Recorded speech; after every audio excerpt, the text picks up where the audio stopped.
welcome back to the Citizen channel. We're all staying safe and well. International break, almost over. As I'm recording this, I'm going a little bit earlier perhaps than normal with this, 24 hours or so before I'd normally record it. But it's our Pepsi 11 for the trip to Bournemouth, of course, for the FA Cup.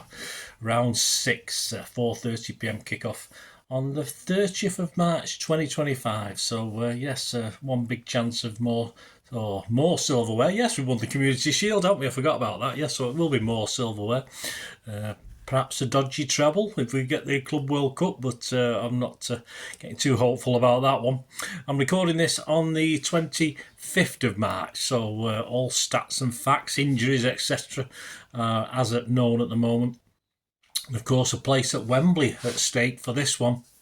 So we're going to check out Andoni Iraola's Cherries and try to pick a Pep 11 to get us back to our second home, of course. Yes, I think most of us have been at least a couple of dozen times probably over the last few years. Perhaps more than that, I've lost count.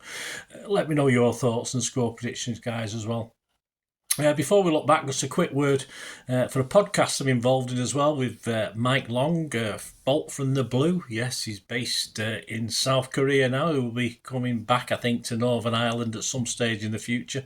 But the pod's in its 7th year, guys, so give it a listen. It's all things City, of course. So we've had such people presenting this show as Walter Smith back in the day, Ray of Man City Fan TV, and of course, City finance guru Colin Savage as well. So hopefully we can get Colin back in the near future when this 115 sorted out. As I'm recording this, we've still not heard a bean about that one. Approaching well over 30 episodes for this season alone, so hopefully we'll get to around 40 or so by the time the season finishes. So check it out, guys, on Spotify, SoundCloud, Apple, all good places where you get your podcasts, and all bad places where you get your podcasts. So give it a listen, guys. Give it and subscribe to it, and give Mike your support and me your support. This game's on ITV1, so if you haven't got a ticket, I have. So hopefully I've not got it physically yet, but I should be having one for this one. So you can watch it on ITV1.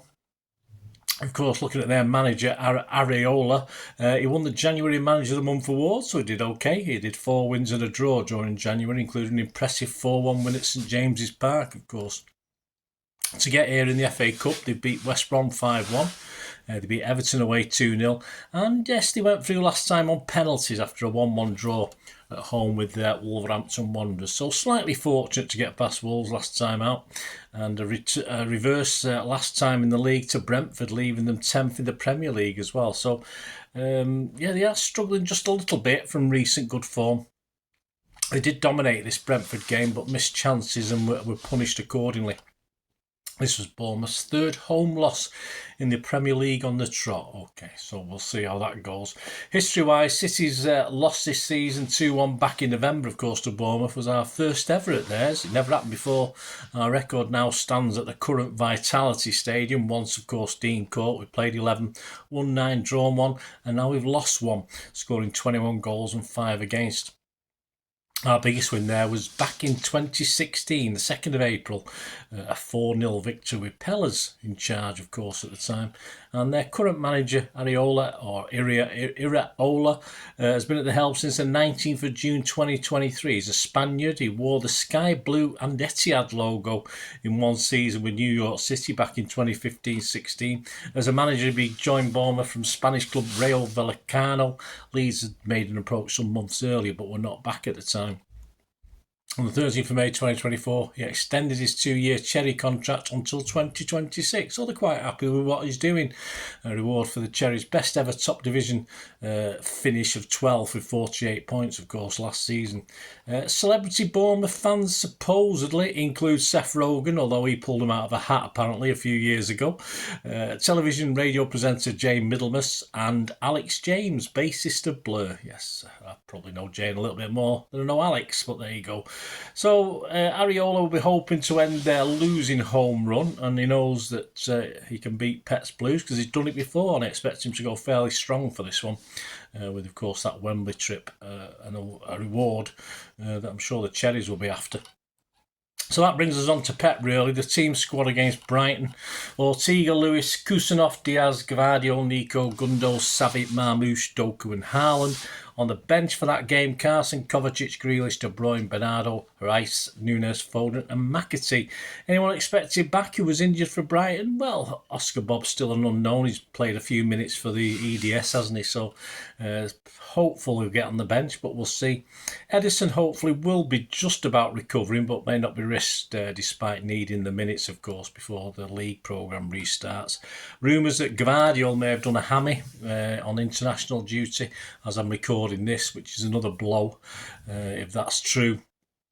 We've got a game next Wednesday, of course, in the league, but I want Pep to go. He's not going to go with his strongest 11. That'll be a bit miffed, to be honest with you. He's got one eye, of course. He'll have one eye on the Leicester game next week, next Wednesday night, the Premier League. But, of course, a derby to follow. But, yeah, we've got to go strong, surely. Surely he's not going to sort of rest players for this one. I mean, at the end of the day, we've almost got one game a week, and he's just got to go with his strongest 11. Of course, we keep getting hit by injuries, but Pep's just got to do that if he's realistic on wanting to win the FA Cup, which he tells us he is. But he's told us that before, hasn't he? And possibly told us fibs, or perhaps even lied to us in the past. So for me, he's got to play his best available team every game from now till the end of the season. Though then again, does he even know what his best available team is? It certainly may be different to what us fans think at the moment. If Brighton was Pep's thinking of his best 11, then for this I want him to think the same, but I would like to see perhaps KDB and Foden added to the starters for this one. I'm not bothered if Lewis and Gundo are left out, and I'm never sure about playing both wingers. Bob for the bench perhaps if he's fit enough, and I'll have to. Unfortunately, when I first wrote this, I wasn't aware of Gvardiol, but I'll have to discount Gvardiol until we receive any further information. So I'm going to go with this. This is my 11 to start at Bournemouth. Ortega. I'll give you a couple of explanations when I've gone through it. Ortega, Nunes, Kusanov, Diaz, O'Reilly, Nico. Two different players then, not the same guy. KDB, Foden and Xavi, Marmoush and Haaland. As ever, a little bit weak in midfield, but I think O'Reilly will have the legs to do a little bit of a job there alongside Nico. So we've got Nico and O'Reilly. Could cause all sorts of confusion. Edison would be the shout, as he possibly needs those minutes before the visit of Leicester next week, but it'd be no surprise, as it's an FA Cup game anyway, to see Ortega. Although he's got to get back in the good books, I think, Ortega, in the same way Edison perhaps has a little bit as well. O'Reilly, but no surprise to see Lewis, of course, in O'Reilly's spot. KDB surely has got to play in this game, and Foden needs to play himself into some sort of form. Again, lots of rumours running around today about reasons why he's not been quite doing it this season. Xavi, but it could be Doku, of course, but Haaland and Marmoush are surely the two guys he's got to start. As I say, no point in risking or not risking people at this stage of the season, but hey, Pep might have a different slant on it. Of course, it will give us a big guide, as I said, on whether Pep's taking the FA Cup seriously. I won't be overly surprised if I'm way out on this one, as players coming back from international duty, you don't know what sort of fitness levels are at, etc. And of course, Pep will be having to think about that before he and City journey down south, presumably on Saturday. I assume they'll be staying overnight or down on the south coast. So let me know your thoughts, guys. Let me know your starting 11s, any difference. As I said, could be way out with this one. It's a hard one to, with other FA Cup games, we virtually changed the whole squad because we played supposedly easier teams, but you can't really do this with this one. It's a tough game, so if he wants to win it, he'll have to go strong. My prediction, I'll have faith. I'm going to stay faithful to Pep and City. I'm going to go in 90 minutes for a 2-1 City win. I could easily see this one going to extra time and perhaps penalties, but I'm going to go for 2-1 to City, which is generally 8-1. You get 17-2 on a place on that. Other odds at the 22nd of March 2025, when I had a quick look at this. To win the FA Cup, City were 7-2, we're now 2-1, so still the favourites. Villa are 4-1, Brighton 11-2, and Bournemouth are as much as 10-1. Other popular scorelines for this game: 1-1 is 7-1, 2-2 is 9-1, 10 in a place. Bournemouth to win 2-1 is 10-1, 11 in a place. The match odds themselves: Bournemouth are 2-1 to win this. You can get 9-4 in places. City are 11-10. You can get generally 6-5. And a draw is 14-5. So there you go. That's the odds and the players. Let me know your thoughts. Of course, the player ratings and story of the game will be out Monday and Tuesday.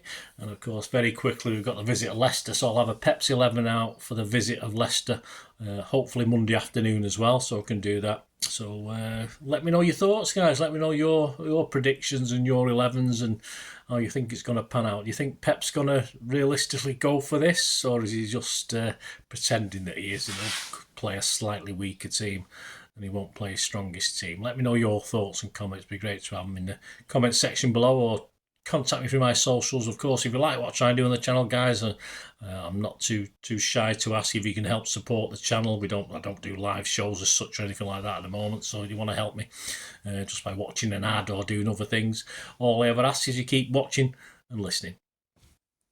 I hope you enjoyed the feature, and yeah, if you can support me through the subscription, if you can subscribe, guys, that'd be wonderful if you've not already done so. We do actually have memberships at the moment, just 99p a month, so you get access to all my City stuff, including all the history vlogs, dozens and dozens not been published yet that you get immediate access to, and every time I do a edit and do a vlog, you get immediate access to it as well. So you can have a copy of scripts as well if you want any hard copy of the sort of things I do on matches and teams and managers and players, etc, etc. So if you can join the membership, that'd be wonderful. We do fine.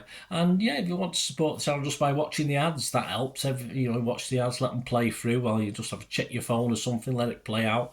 And of course, if you follow any of the links, that always works as well. You follow a link to one of the ads and you fancy something. I've done it myself. I've followed a link and actually purchased something from another organisation. But it can happen. It can happen. Not all ads are stuff you're not interested in.